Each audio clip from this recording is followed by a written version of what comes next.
Da, da, da, da, da. Hello there, everyone. It's Kristi. Welcome to a very spontaneous hangout. The time has changed, I think, at least 4 times in the last 24 hours, for which I apologize. I'm balancing a lot in my life. But for the next at least 60 minutes, I'm here to have what I anticipate to be a lovely discussion with Rich Penny. Rich, welcome to my channel. Thank you for coming on. Thanks for having me. So for the people who don't know who you are yet, would you like to introduce yourself? I'm a science fiction author who also delves pretty deep into a lot of left-wing politics, everything from anti-capitalist activism to sustainability activism to what's generally referred to as social justice, feminism, Black Lives Matter, all that stuff. And kind of balance both of those things. I try to make educational YouTube videos in addition to writing stories in my book, in my novels, and that's pretty much what my online presence is. Do you want to say a little bit about what your most recent video is about and what people could expect? Yeah, sure. Okay, so the last one I did, it came out so I do short form ones that are just me talking for a few minutes about, I'll read something in the news and respond to that, and it's usually about 3 or 4 minutes. But I also do long form essays, and the form one was called Vote Blue No Matter Who. And it was, I'm Canadian, but we get a lot of spillover effect. What happens in America really affects us. And I've made a lot of videos about Canadian politics, but this is the first one I ever made about American politics because I really, really, really want you guys to stop Trump or stop the rise of the fascist right. It's sort our stuff out. Yeah. And so what it was, the way I've kind of noticed over the last few years, because I travel in a lot of different leftist circles, there's a real divide in the American left. It's a little less, I mean, it's everywhere, but it's a little less pronounced in Canada and in Europe, I've found. But in America, there's a real divide between sort of the socialist left and the social justice left. And I was basically, the point of the video is saying, look, you guys need each other, work together. To the socialists, I know you don't like the idea of electing a centrist, but if that's your only option, pick the centrist, because stopping the right, it's like what Noam Chomsky says, right? If do you stop the greater evil? If you have any kind of conscience, you stop the greater evil. To the more liberal left, you should probably accept the reality that you're going to have a lot more in common with the socialists than you're ever going to have with the quote unquote moderate Republicans, because the moderate Republicans, they're going to go hard. Like if they have to choose between you and hard right, they're going to choose hard right every time. So guys, work together, stop, take away Trump's power base to the greatest degree possible, and maybe this world won't go down the toilet. That was the point of the video. Yeah, kind of like, ally against our common ideological opposition. And then when we get political power, then we can argue over how we distribute it and what we do with it. But let's get to that point first. Let's work together, and then we can negotiate. But if it's about fascism or democracy, we need to rally around democracy. Democracy every time, right? Yeah, exactly. I mean, it astounds me that people see and this is something we can talk about if you want. It wasn't the initial idea I had, but I actually know several leftist journalists because I gave some talks with various sustainability groups, and one was in Australia and one was in not Germany, in Greece. I was invited to Germany, but I didn't get to go because I couldn't afford it. And I've met various people, and when I met them for the first time, I'm like, oh my God, you're my hero. I love your work. And then 2016 happened, and all of a sudden it was just, they were starting to say these things that actually really kind of made me cringe, because they were saying things like, don't vote for a centrist, don't vote for Hillary, vote hard left no matter what. And I understand the sentiment to move to the left. And I understand that there is a limit to how much you can compromise, but that kind of philosophy, that kind of all or nothing, black or white, it's going to result in you losing every time. And I've had these discussions, these ideological discussions with these people, both in private chats and in public forums, and tried to get that point across. And I'm beginning to what it is that makes them so obstinate on that point, because I think you only have to look at the results of 2016 to realize what a failed philosophy that is. If I could maybe play devil's advocate and say why they might take up that position, is Sure. a hypothetical counter argument would be, look, you're always going to tell us that we're fighting the greater evil. When do we actually fight, just evil? And so, because it is the case that every election in the United States is a binary choice. It isn't a PR system. It isn't a case of like you get a you get a left government or a Labor government. Right, right. And the Greens can kind of rally a little bit because they can form a coalition and you get some policies in there.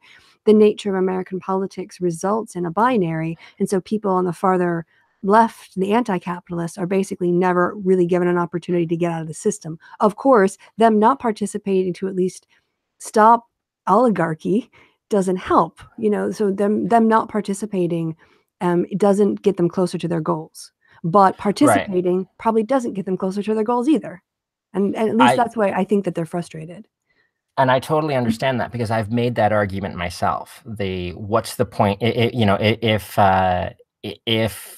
participating and not participating lead to the same results, what's the point? Why are we expending effort for nothing? I've made that argument. It's just, I made that argument in 2014 about Ontario's election, and I don't know quite how to say it, but like a little, we didn't quite have at least for me, maybe I was in a more privileged position, but I wasn't as afraid of the rise of the fascist right as I was even just 1 year later, towards the end of 2015. And I completely understand where their frustration comes from. And I do think that there needs to be not just changes in who people elect, but the methods by which we elect them. I really think that first past the post is an electoral system that has to go, because it marginalizes people who want to vote for smaller parties. But at the same time, as you said, not participating doesn't get you anything anyway. So, yeah, I'm the kind of person who I'd rather beat my hand against a brick wall, even if I know it's never going to fall down, than just stand there and accept defeat. Maybe other people feel different. Yeah. I think that, again, I don't hold those positions, but I can understand, the logic of it. Yeah, me the too. reasoning behind it. And, but reform is hard and it's a long process. So I think the answer that I would give in that situation is you need not to just be upset and not participate, but have an action plan. Like focus on a reform bill. Maybe it's with state elections first or whatever else, but not engaging is not the solution, and complaining but not doing anything is also not a solution.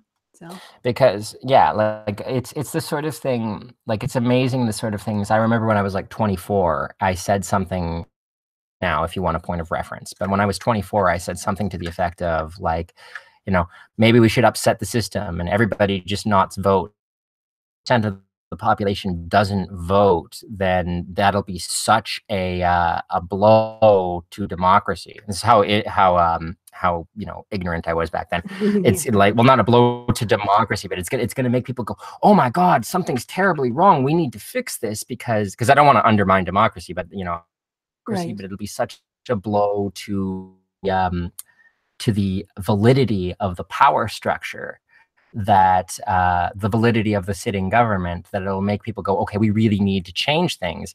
And I didn't even realize that, like, especially in your country, like less than half of the eligible voters vote in many elections, and like nobody blinks an eye. Right? Exactly. Yeah. It doesn't matter. It's in a state like Wisconsin, we have nonpartisan elections and we have partisan elections, and so and we vote for sheriff, for coroner, for the town clerks, for the town supervisors, the county supervisors, the county, and there are elections where a town clerk or a village clerk might get 10% of the vote, and that's it, and they just proceed. Yeah.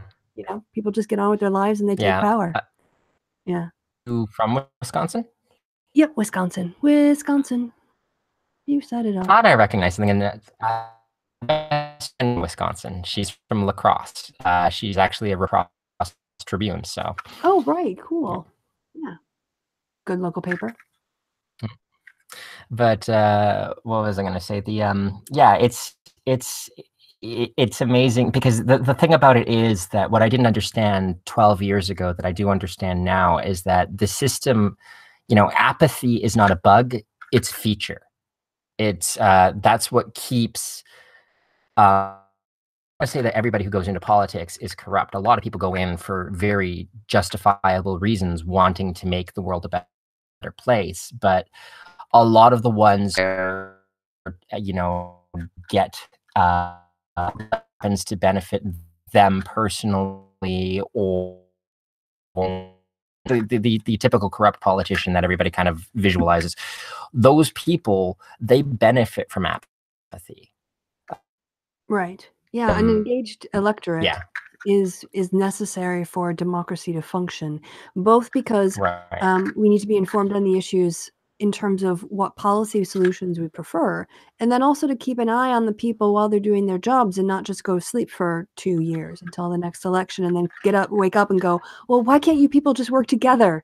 You're like, oh, Right. Yeah. that's like the worst answer I ever hear. When they do the sort of woman in the street or man in the street interviews, and they go, "What does Congress, really need to do to sort this country out?" And they're like, "They just need to work together." And like, and that's saying you don't actually have any policies to articulate, so you're just going to blame the politicians to diffuse, kind of distract from the fact that you don't know enough about what's going on. That's how I read those answers. Right. And the other thing that's kind of infuriating is they have these. Have you heard of? There's a great video. It's something I've been talking about for a while, but like Vox actually made a video about it, talking to, and I forget the man's name, but I remember the name of the theory. Have you heard of asymmetric polarization? Continue on, because I may have, but the definition of it is not coming to mind. Basically, especially in America, there's this whole kind of both sides fallacy. Okay, both sides. Like they actually played clips from like CNN and NBC and all these. Well, both sides are sniping at each other in Congress again today. And what they did was, this researcher, he went and he looked at the voting records of pretty much every politician from like 2015 back to 1975. And he plotted them on a scale of right to left and how far to the extremes they went.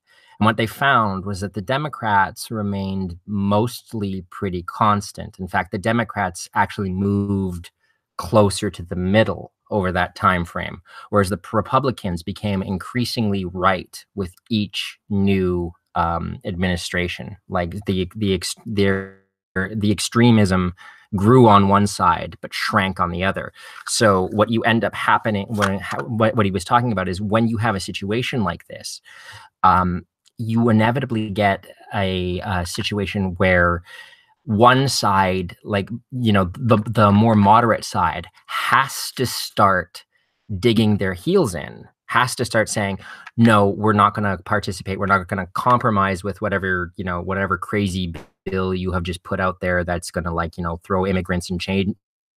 No, we're not going to do that. We're going to dig in our heels. We're going to be obstinate, because that is the only thing that works. Who is to the extreme, and nothing you can minds. Right. Got it. So they're pulling rightward, trying to move the center, but at some point the left just has to go, no, this is where we stand our ground, and this is where we're going to represent the people, and we're not going to move any closer to you. I mean, obviously in congressional negotiations, when you're trying to get, depending on the size of your majority, that gives you the leeway or not to leave aside the opposition party's votes, and with taking 40 seats, Nancy Pelosi won't be having to make those kinds of compromises, so. Right. And she doesn't have the equivalent of a Tea Party or Freedom Caucus holding up her legislation either so far. Yeah, that's a good point too. The thing that happens though is that like you said, you have to kind of make a stand at some point, because if you don't, then because they don't seem to have like I think that there was a fallacy among a lot of lay people once upon a time that that the right was like there was a stopping point to how far right they would go, and I think we're seeing again over the last few years that there is no stopping point. Once they realize they can get away with something, they immediately push for the next thing. Yeah, the Republicans in Wisconsin who are stripping the governor's office of Yes. power after, and stripping the attorney general of power after the Democrats take over, said that they didn't think anybody would really react because it's just sort of, inside baseball, dry institutional stuff, and nobody should really care. Right. I forgot it, but I was about to mention that. Like it's so anti-democratic. The state voted for more Democrats. So rather than accepting that is the will of the people, it's how do we undermine the Democrats by any means necessary? And that is so that's a threat to democracy, that kind of attitude. Yeah, that legislature in my eyes is not valid. I mean, to my eyes, that's not a democratically elected body. That's a banana republic institution, and it's a disgrace that the Supreme Court didn't rule out that gerrymandering like that was unconstitutional, because it's a direct threat. It is a direct threat. It guarantees one party rule, and that's not. You don't have democracy when there's one party rule. When no matter how many votes the other side gets, you still win. That's not democracy, and that's what the Republicans are trying to institute on the state level right now. They are fascists. Right? They are attacking our democracy, and yet people just go, yeah.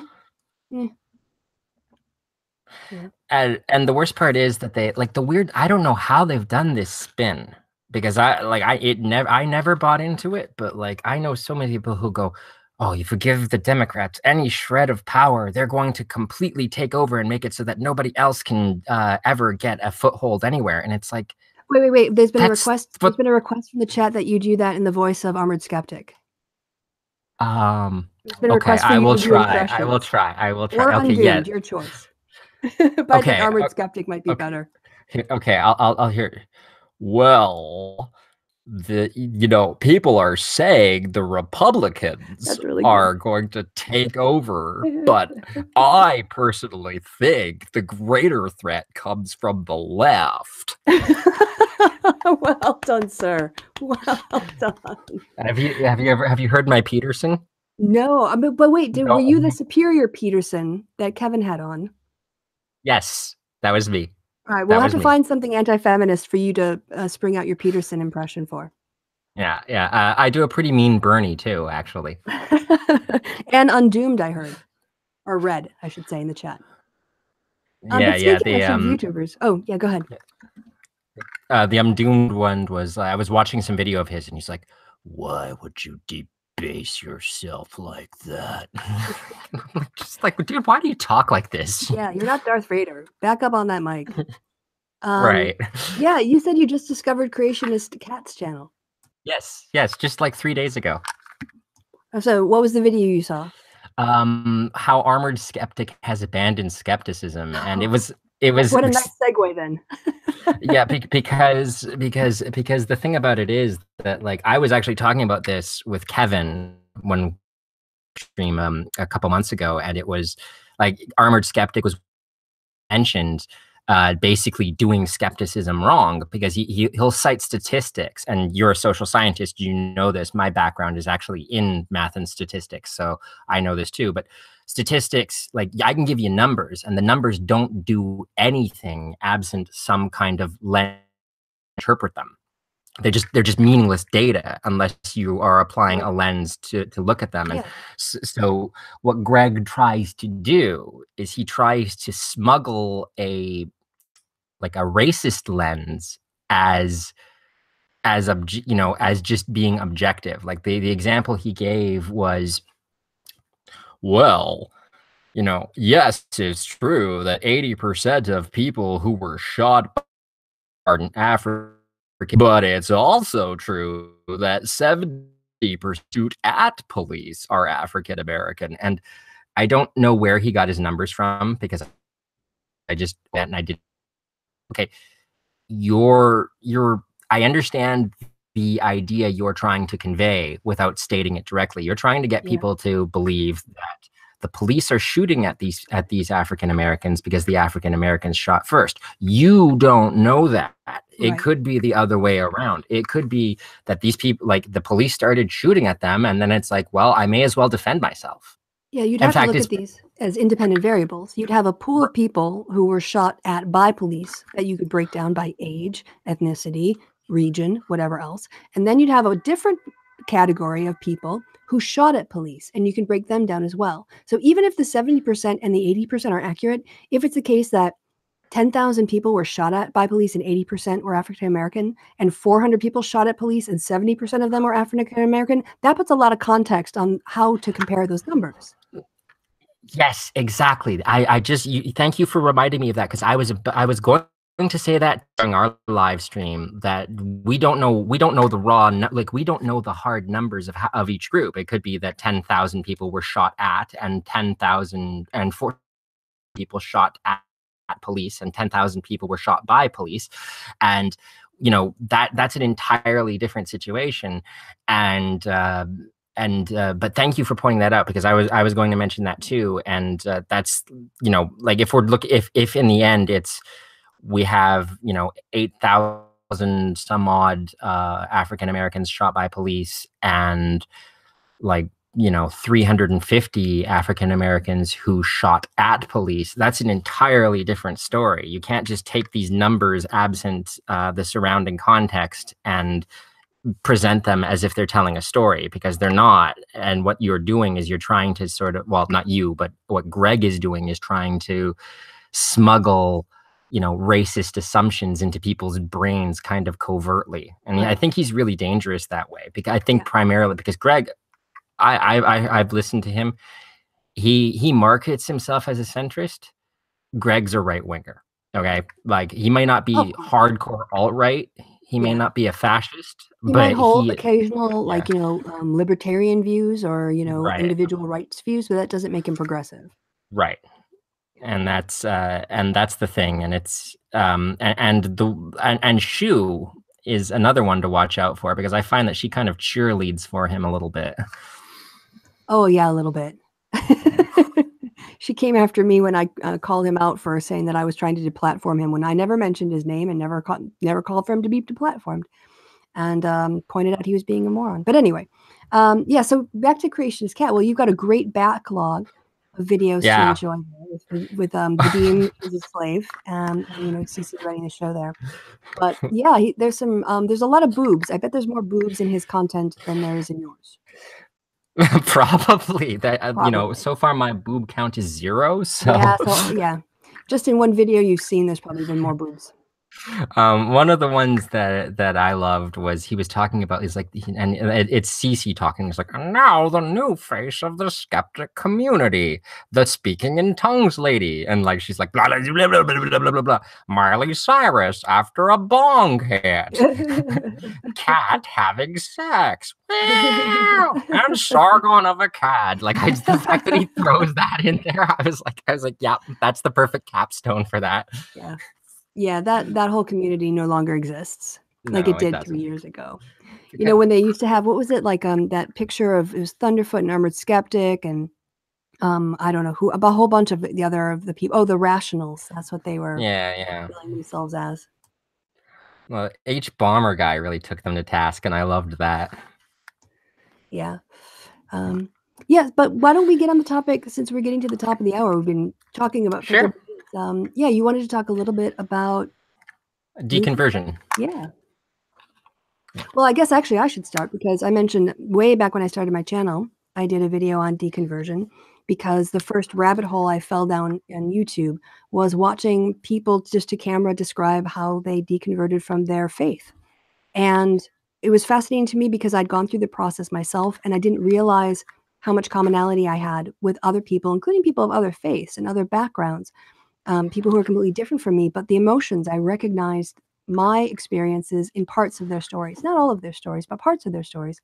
And then through watching, again, because I'm a social scientist and I look for patterns, I was basically able to identify that in the broad general sense, there's sort of two people who seem to become atheists. In this case, it was all the way to atheists, not agnostics, but I would imagine they go on a similar path.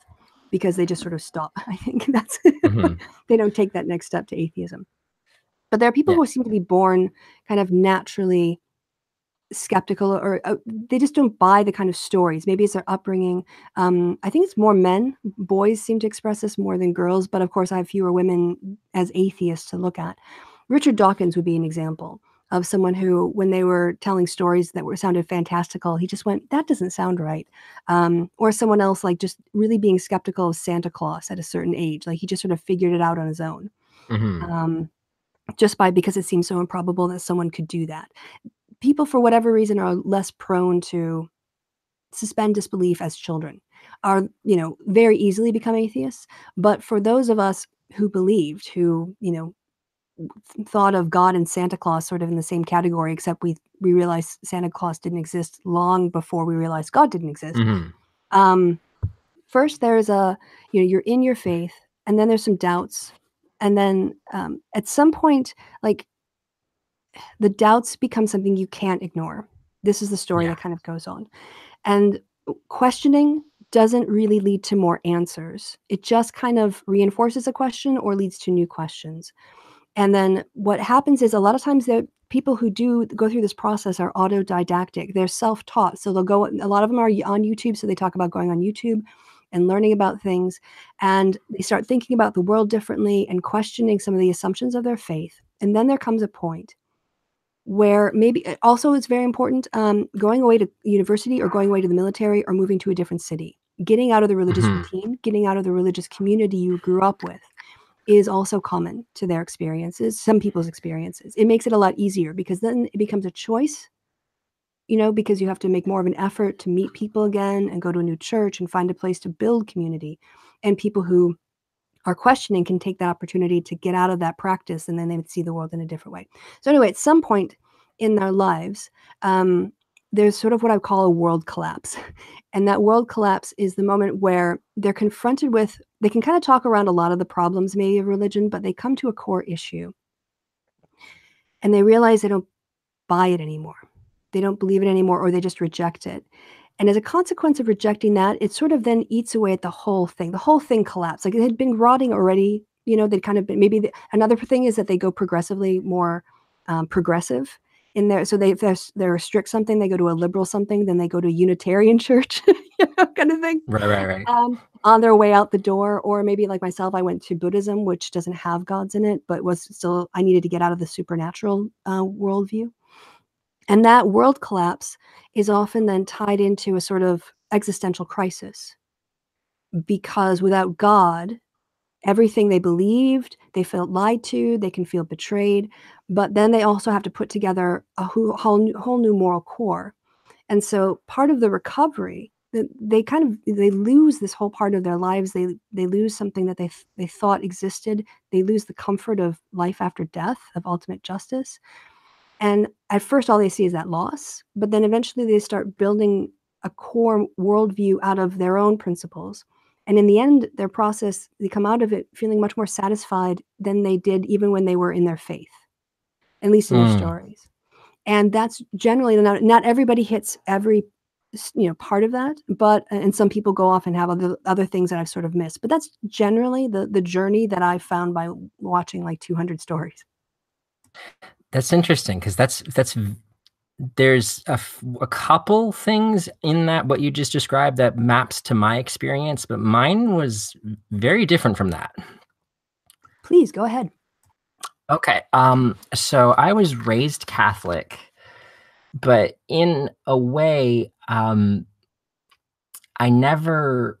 Okay, here's a good example. I remember being 12 years old, and I was raised. So in Ontario, we actually have two public school systems. We have a like the regular system that is like religion free, and we have a government funded, taxpayer funded school system just for Catholic kids. And I'm from what I am given to understand, it exists.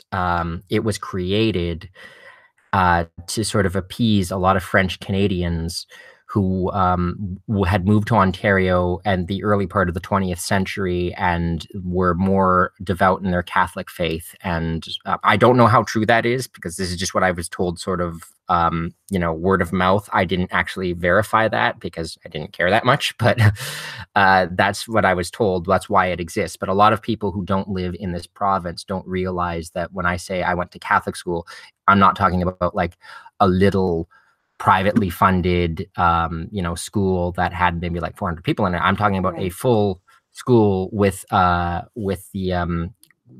funding of the Ontario government. That was pretty much just like a regular public school, except we were taught religion.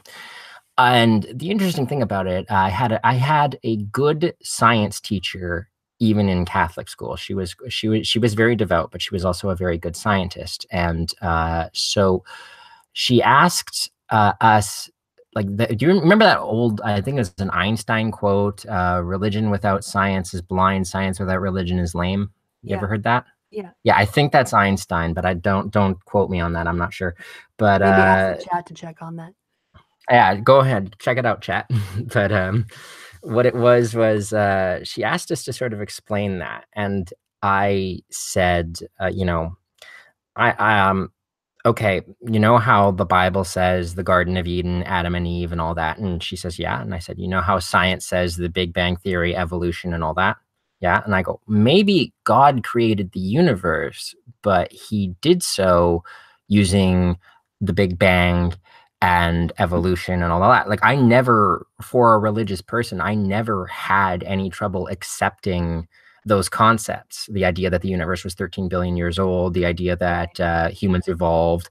I saw God as something separate, something outside the universe. So like, and I understood that humans could attempt to tell stories about God, and that didn't necessarily mean that those stories were correct. Like, I never believed in Adam and Eve. It was a story that made, like, I remember being like, 10 years old and saying, it doesn't make sense. They're the first two humans, they have kids. Who do their kids have kids with? Like, it's ludicrous. You're falling into that first category I described, right? But raised in a Catholic environment. But the weird thing about it is I'm falling into that first category, but like, for whatever reason, it didn't quite affect my belief in God. That came later. Because I really hated that school and I hated the Catholic system, I decided to transfer to the other system, the one that had no religion. So that's where I went to high school. And I remember, at that point, I still identified as a Catholic throughout my teenage years. And I remembered meeting other Christians from other denominations and assuming that they had very similar beliefs to me. There were things about Catholicism I didn't like, but there were things about it that I actually thought were like the concept of forgiveness and atonement. I've always, even from a secular perspective, I think those are valid things to, if somebody has made a genuine effort to correct their past behavior, they're worthy of forgiveness. I like that idea.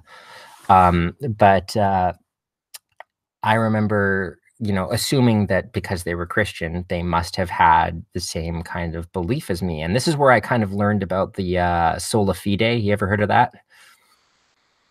Why don't you remind us? Sorry. I don't want to say it and be wrong, so I'll just let you explain to me and the audience. My apologies. Okay, so basically, it's a doctrine that says that the only way to go to heaven is to believe in Jesus Christ. And if you, it doesn't matter how good of a person you are, if you don't believe in Jesus Christ, you burn for all eternity. This was not what I was taught. This was not the theology that I was taught as a young person. I was taught, like, I had my actual Catholic priest say to me, non-Catholics go to heaven. You go, whether you're not, you go to heaven depends on the quality of your character, which I liked the idea of, because it basically means that you are judged on what you do and the consequences of your actions, not on something more trivial like what you believe.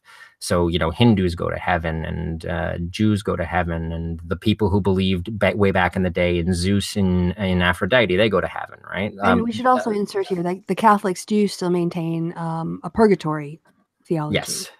So that kind of covers that, in Catholic. I would say. what I was taught is that purgatory was a waiting period to sort of a point like, and that Catholics would go to it too. And it's sort of a time of self-reflection to assess your mistakes and learn from them. And then you get to move on to heaven. So like the way I was taught about purgatory is pretty much everybody but the absolute best of the best is going to spend a little time in purgatory, but eventually they move on to heaven.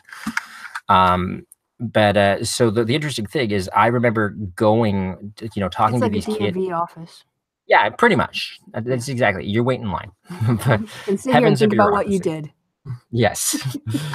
But the when I met these kids in high school and they were like, no, all these, they were talking about it like all these, like we were in a cafeteria full of like 1,000 kids and they're like, yeah, like 900 of these people are going to burn.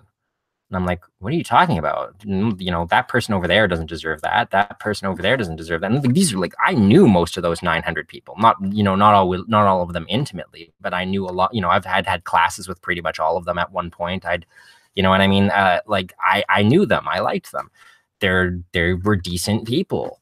Some of them made right. And I'm like, that they don't deserve to burn for that. And they're like, well, they're not Christian. And I remember being so repulsed and so disgusted with this concept. Then I could see it even at the age of 16 that this was, I'm like, guys, I think you need to question your pastor. Why would we ever do that? Well, because I think he's telling you things that give him power that aren't necessarily true, because that doesn't make any sense. It does not make sense. Like, for instance, if you had been born a Muslim, you would be, if you had been born a Muslim, you would believe in Allah.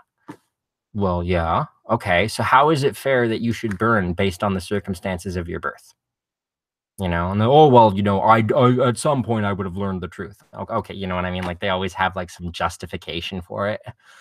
And so I remember being really disgusted by that. And then I learned in kind of like a world religions class about the concept of deism, which is basically the idea of God creates the universe and then he kind of just leaves it alone. And the universe just kind of evolves according to natural law without supernatural intervention. And I remember really liking that concept at the age of 18. It made a lot of sense to me. And then sometime in my 20s, I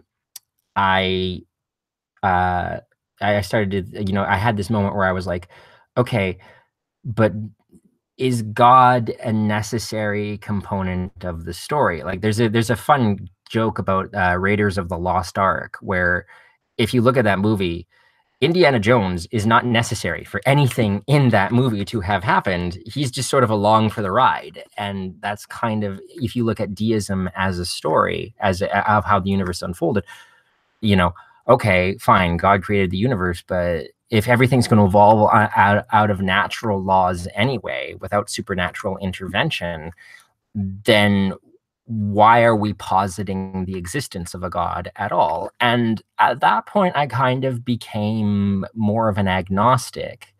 And I don't think I ever went to full atheism because I know you and Kevin talked to Aaron Ra at one point. I've watched a lot of his work. He would call me an atheist because in his worldview, anybody who is not a theist is an atheist. Like if you do not have a firm belief in God, then you are an atheist.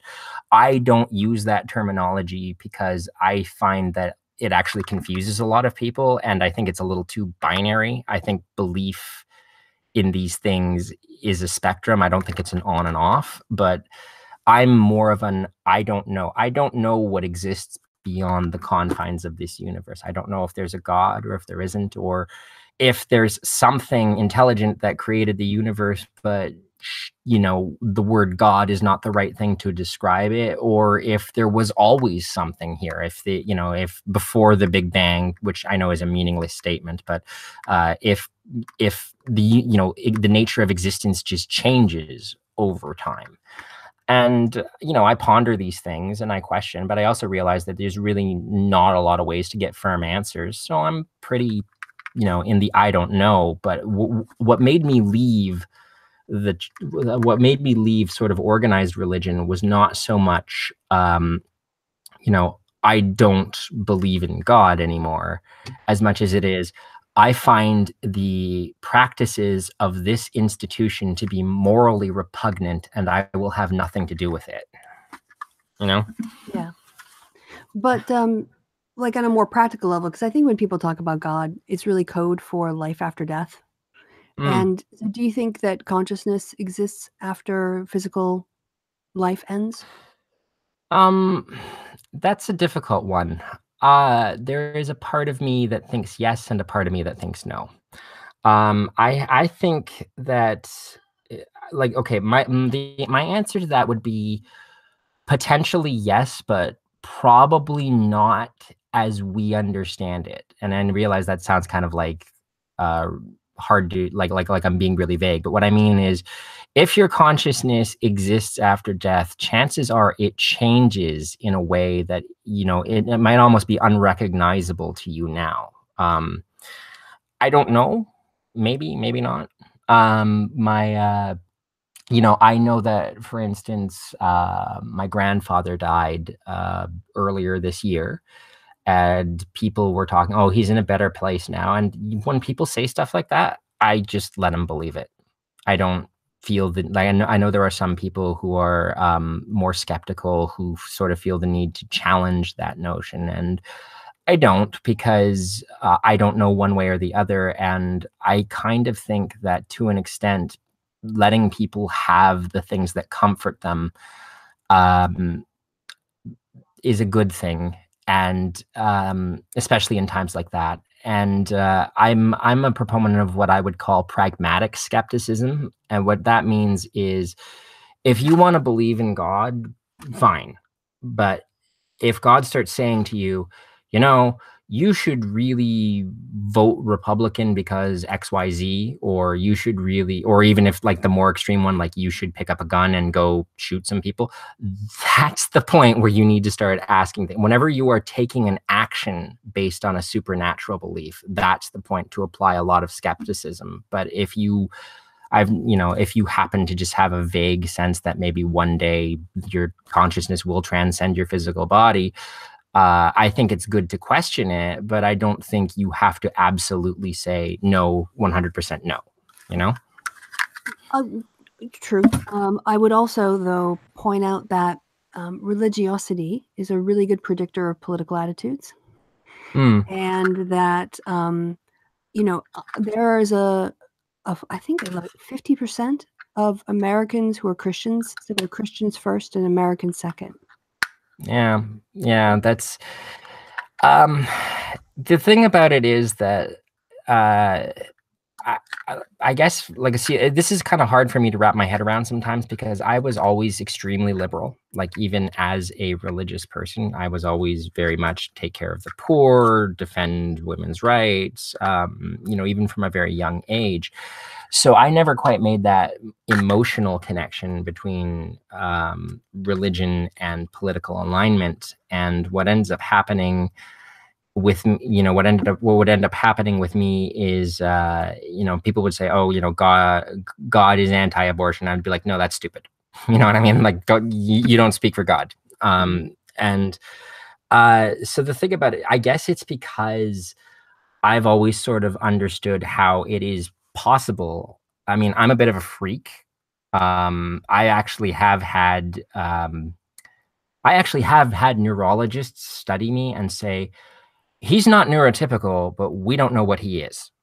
So it's very possible that my experiences are not typical. In any way, are not typical. But what ends up happening, because I've had that experience of, you can be a believer and still have good politics, I don't necessarily see the removal of belief as a necessary step to getting people towards good politics.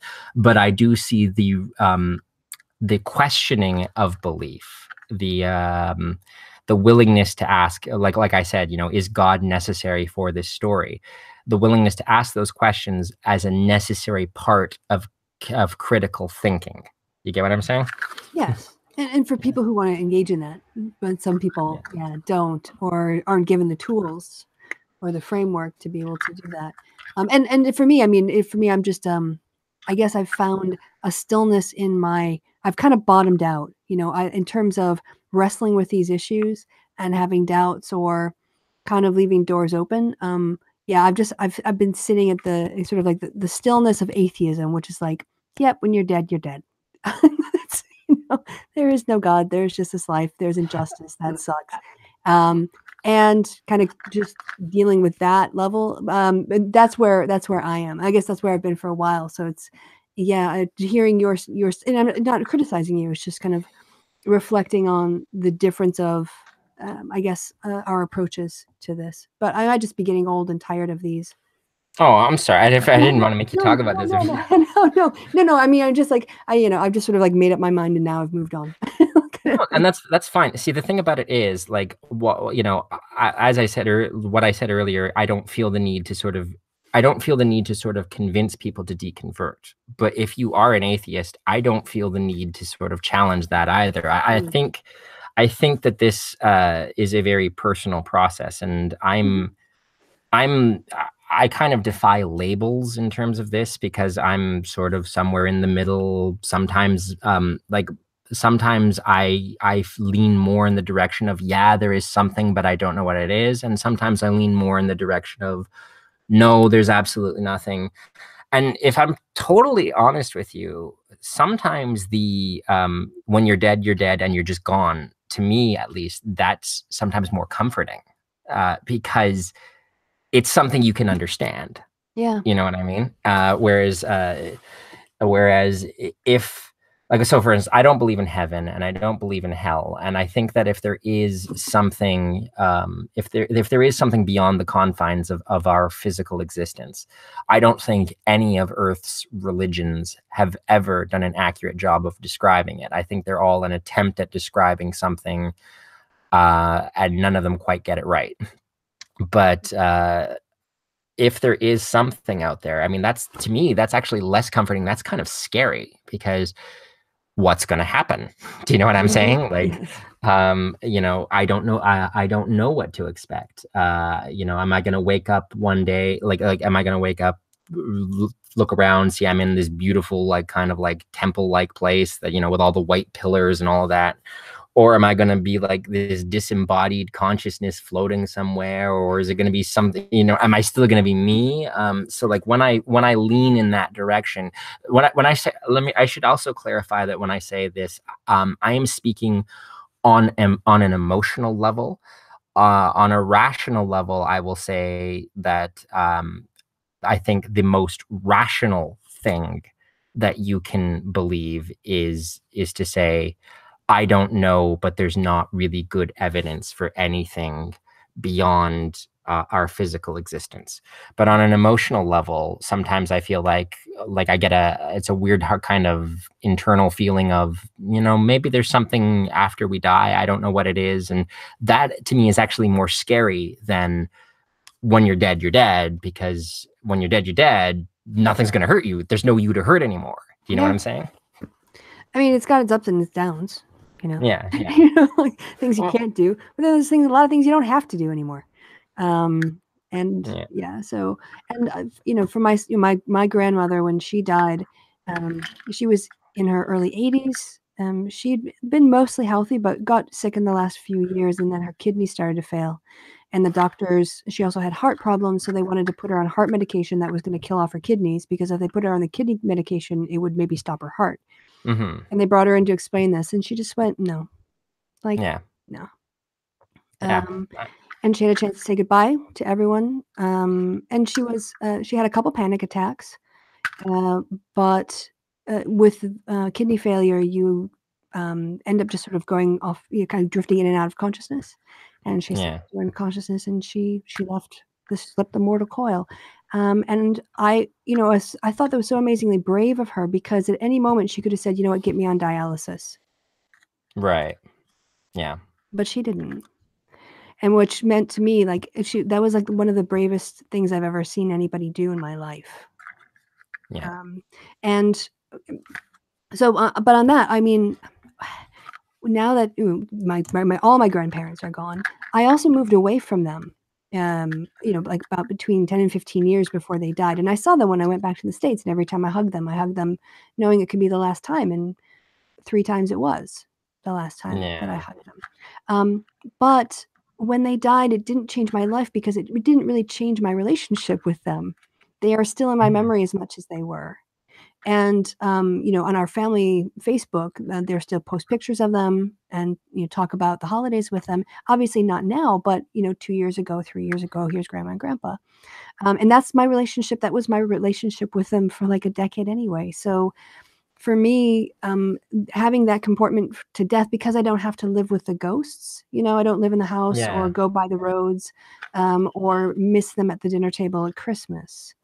It's given me a different perspective, but also it's given me a different coping mechanism when I think things happen in life, knowing that I will get to the stage when there'll be a memory like they were, like when they were still around, and I would think of them. I'm going to get to that point with them again. So that's how I kind of end up processing it emotionally, I guess. That whole when you're dead side of it. Yeah, and the thing about it is that like I would look at that and say, like that has given you peace of mind. So stick with it, if you know what I'm saying. Works for you. You do you, boo. Well, and it's I know that can sound kind of glib, and I've listened to certain people say that that we should seek truth regardless of whether or not it's comforting. And in a lot of cases, I would agree with that. But I'm not sure that and I might have agreed with that at the age of 17, but at 36, I'm not necessarily sure that that is a universal maxim. I think it is true most of the time that we should seek truth regardless of whether it is or not it is comforting. But I think that there are cases where people are, because if it's irrelevant, and what I mean by irrelevant, if it's not, if you're not basing sort of your decisions on it, if you're not basing your political outlooks on it, if you're not, if you're not if you get what I'm trying to say, if you're not hurting anybody, if you're not legislating according to morality of the Bible, which was written in the Bronze Age, right? Then yeah, but I know a guy who is a pretty he would identify as a Christian, but it's sort of interesting because I think he's much closer to what would be called open theism. But I think for a lot of different reasons, he does identify as a Christian, and but he's very schools should teach evolution. Climate change is a real thing. Women should have the right to choose. He's very, very progressive. And it's one of those things where it's like, okay, I don't feel the need to challenge you on your faith because you are not using your faith as a bludgeon to hurt other people. Whereas I sort of, if you start using your faith or even your lack of faith, like somebody like TJ, if you start using it as more of a way to kind of marginalize certain groups, then I would say that's when we need to start challenging your belief system. You get what I'm saying? Mm-hmm. Yes. And of course, then you're doing it more in the public sphere level than the fundamental principles of it. And on the idea that, and I agree, I personally ended up becoming an atheist because I decided I would rather have something to confront, like there not being anything after death and no God and all that stuff, than no, I'm believing a lie, or not being willing to consider the other option because I'm afraid of it. But that again is really personal. I came to that decision in my 30s. Some people I've seen came to it in their 50s. Some people come to it when they're 22.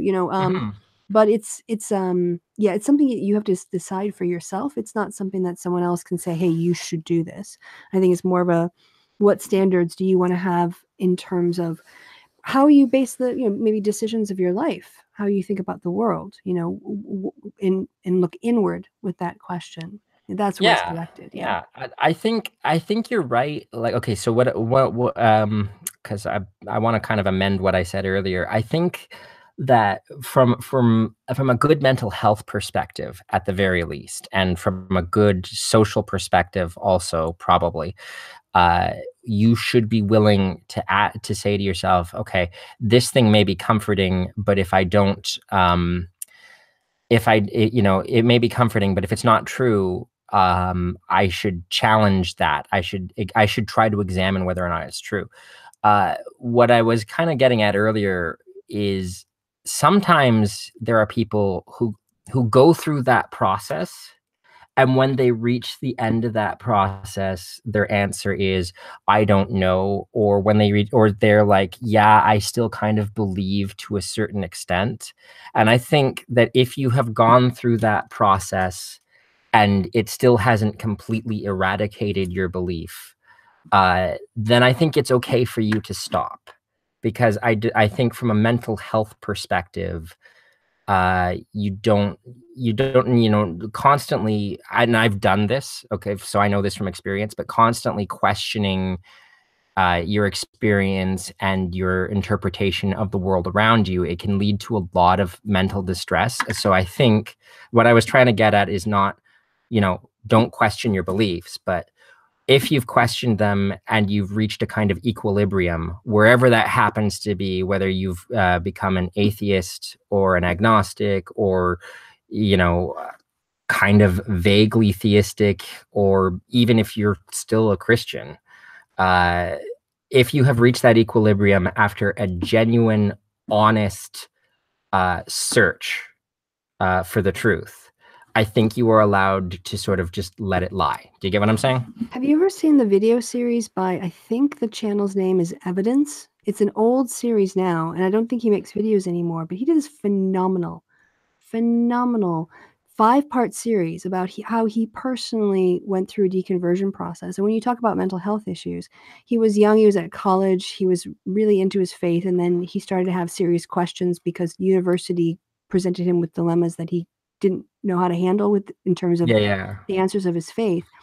And he sort of, spun out into this questioning, and it was brutally honest. In some ways, I don't want to give it away because it's so shocking. But he talks about how he convinced himself for 5 days that he was the Messiah because he'd broken down all this. He was trying to hold on to God, Right. and he got into, like, I don't know if it was Bible codes or whatever else, but it's really an amazing series, and like I said, it's Evidence with it's threes. I think the second E is like a letter 3, and I'm looking for it now on my phone, but I'm not finding it.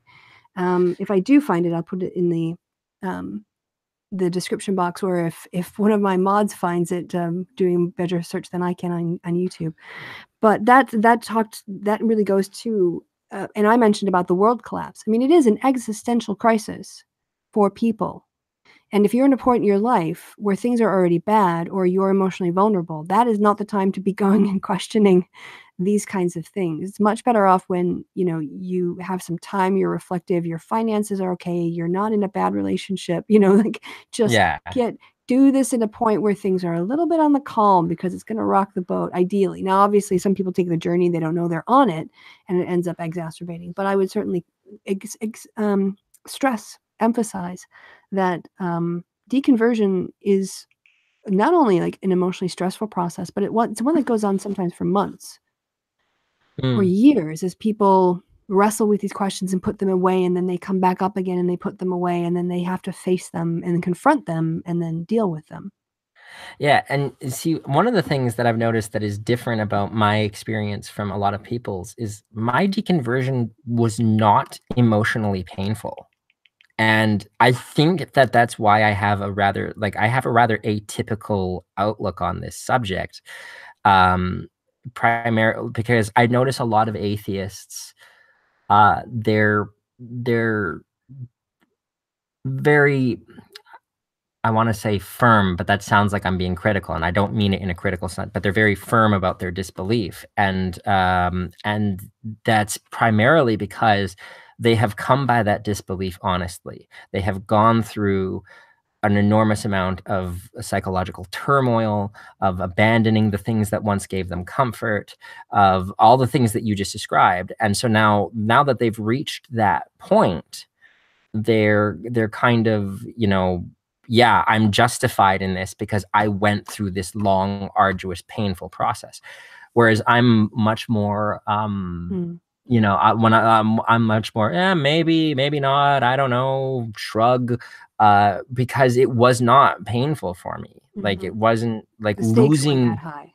Yeah, it doesn't. So it didn't quite affect me in quite the same way. So it's. Well, I think, okay, so the name of the series, by the way, is Why I Am No Longer a Christian by the channel Evidence, and everyone go watch it after this video ends. I will go check it out. Okay. Yeah. But yeah, you're entirely right on your points. Oh, dang it. It's starting. I put it on my phone and hold on, I'll turn it down. That's okay. It happens. I hope I don't get nailed for a copyright of music strike there. Probably. No, I hope not. The weird thing, I wonder how. That's one thing I gotta. If I ever meet him, how does Vadim get away with playing "Knowing You, Knowing Me" by ABBA without a copyright strike? I don't know. Maybe maybe there's a list of some songs that YouTube, or they don't do it for, and he just knows the list. But yeah, or he's magic, maybe, or maybe he bought, maybe he actually because he seems to like actually have like a really professional setup. So I would imagine that there's at least some funding behind him, whereas I'm doing everything for free. Yeah. He obviously has got mad editing skills, and his doing the way he produces his videos is obviously takes a lot of time. Yeah. That's one of the things. That's one I find deconversion stories so interesting, primarily because almost every time I listen to them, I'm like, that's not what it was like for me. And I guess like I like to understand people's what led them to whatever it is that they happen to believe or espouse to now, because that kind of helps you understand both why they believe it and also whether or not you might want to amend your own beliefs based on, because sometimes other people's, yeah, you get what I'm saying? Yeah. And it also hopefully extends your empathy if you hear someone else going through a similar thing, having sort of connected with one person and seeing their journey. You have more empathy maybe for their experience, not having heard of it just for the first time. Yeah. But yeah, this is going to blow your mind then, because I remember showing it to a friend of mine when I was just moved to Germany. I got my own apartment, moved in, and I was in my atheism, deconversion, confessions, or to camera chat phase. And I found the evidence video, and I was like, I want to show you this thing, but it's 5 parts, so it's really long. I'm just going to show you the first 2, and then you can tell me what you think. And I ended the second one. I was like, did you want to keep going? She's like, yes, I need to know how this ends. Yeah, I will definitely check that out. It sounds like it sounds really interesting. And I think part of the problem, see, I think there's something within the human mind that makes that's almost a natural inclination to wonder, to ask the big questions. What does it all mean? Is there anything beyond this world? How did we get here? Why is there something instead of nothing? We have an acute sense of causation. Yes. As a species. Yes. And I think that in a way, religion has been really detrimental, because I think part of the problem is that it has told us that the only way we can approach those big questions is through whatever conceptual framework they happen to provide. So if it's Christianity, it's a biblical framework. If it's Hinduism, it's I don't know all their texts. I think one of them is called the Bhagavad Gita, right? Am I right? Yeah, that's pretty close. I'm not going to correct you. But but the point is that religion creates a lot of structured frameworks, and there probably was a point in human history where those structured frameworks helped, not just with social cohesion, but with like we didn't have the tools of science, and for a large portion of our existence on this planet, we didn't really have, like, we had like the scientific method has always existed in one form or another, but it wasn't quite as formalized. And so, when we saw lightning striking from above, how do we answer why that phenomenon exists? We didn't always have the tools we didn't have a theory of electricity, So I think that in some senses it was helpful at a time, but now it's sort of, in a lot of ways, religion is vestigial because it's not helpful in the way that it used to be, and it's actually kind of hindering a lot of social progress. But also because I think that even though we've refined our knowledge and our methods of acquiring knowledge, the drive to ask those big questions is still very much endemic to the human condition. And I think part of the problems is that religion has taught people, well, there's only one way to ask those questions. And so I found that a lot of people who have deconverted, it's like they don't want to ask those questions at all. And if they don't, I'm not saying that they should. Okay, I'm not saying go force yourself to ask those big questions. If it's going to cause you emotional distress or whatever, don't do it. But I think a lot of them, there's a lot of people who are afraid, who maybe want to ask those questions, but they're afraid because the only way they know how to approach those questions is through the lens of religion, and they have given up religion for very good reasons. And so they don't want to go back and get all the baggage that religion brings with it. And one of the things I've discovered in my own personal journeys is that you can ask those questions in ways that are that don't really tie you to any organized religion. You ever seen that movie Dogma? You might like it. Have you ever? Yeah, that's the one, the Kevin Smith movie, right? Yeah. I love that movie because I think that is one of the best. They're in the Milwaukee airport. Come on.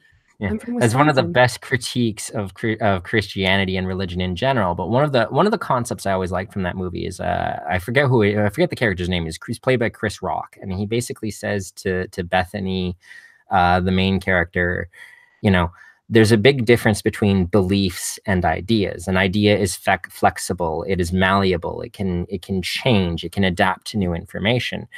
And I think that I've asked the big questions like that probably a 1,000 times since I was 20 years old, and I've come up with 1,000 different answers to them.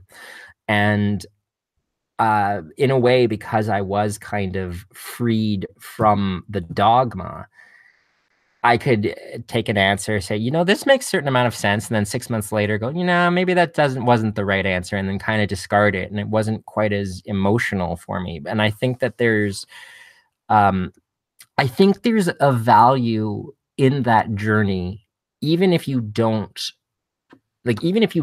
arrive at truth with a capital T. For people who want to undertake it, I think there's a value in it, in the way it kind of brings an emotional awareness of yourself.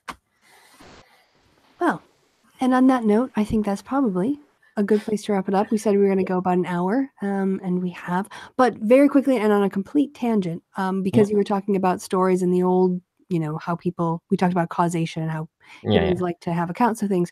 It is interesting if you study Genesis, the story of it, and there's two stories of creation that are interwoven in Genesis. There's the J author and the E author, but one of them, I can't remember which it was, talks about God putting the stars in the sky so that people would know when the seasons were, like when the seasons would change, and God doing other things, basically for reasons of agriculture or farming or whatever.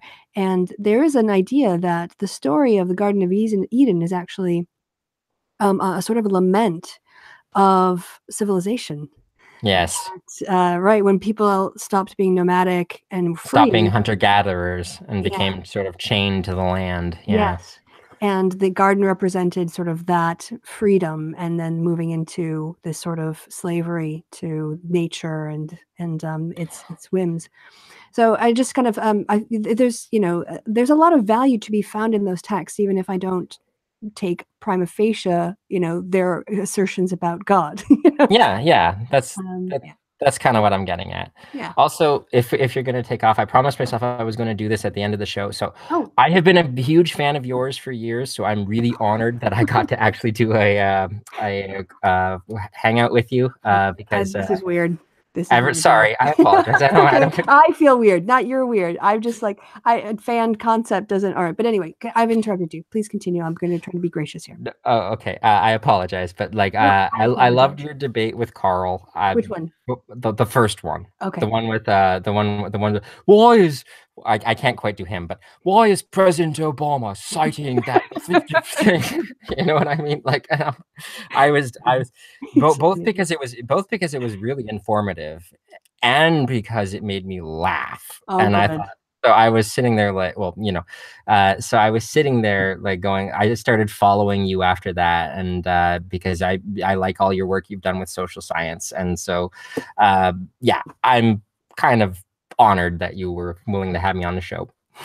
Well, thanks. No, this was a delightful chat. And I always like it when I have a guest on and I can say fewer words and they talk more. Oh, I'm sorry. I felt like I dominated. I didn't mean to do that. No, it's an interview. Like, you know, and so I kind of consider these are my easy shows. Like, you know, with Kevin, I have to be up on my banter. I have to like be thinking about what's going on in the sound and the next clip that we're going to do. And are my speakers right? And what's he saying? Is he making a joke? Do I have to laugh or is it too offensive? You know, so he does kind of skirt the line every now and then, doesn't he? Yes, he does. Yes. Occasionally he gets put on the naughty step. But no, right. Nice, because I just got to ask, you know, I do qualitative interviewing for a reason. And that's because I find people fascinating. And I talked more than I do in my focus groups. So, you know, I was definitely interactive in that way. And the people on the chat who are on my channel, they know me and they know my stuff. But this is a chance to showcase somebody else who's doing stuff on YouTube and have a really interesting chat, which, I mean, I would love to have you on again in 2019. So I would love to do that too. It was a lot of fun. Before we go. Yeah. Yes, hello. It's the feminist agenda. You see, your children are being taught by evil leftist post-cultural neo-Marxists.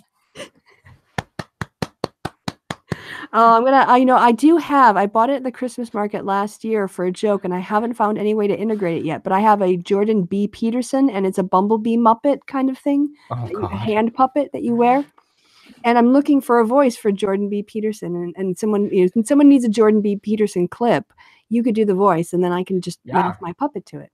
I tried to. I sent ContraPoints because I actually did my first YouTube video was an impression of Jordan Peterson that got 5,000 views. It was the most popular thing I have ever done. I had like 2 subscribers and I got 5,000 views with this thing.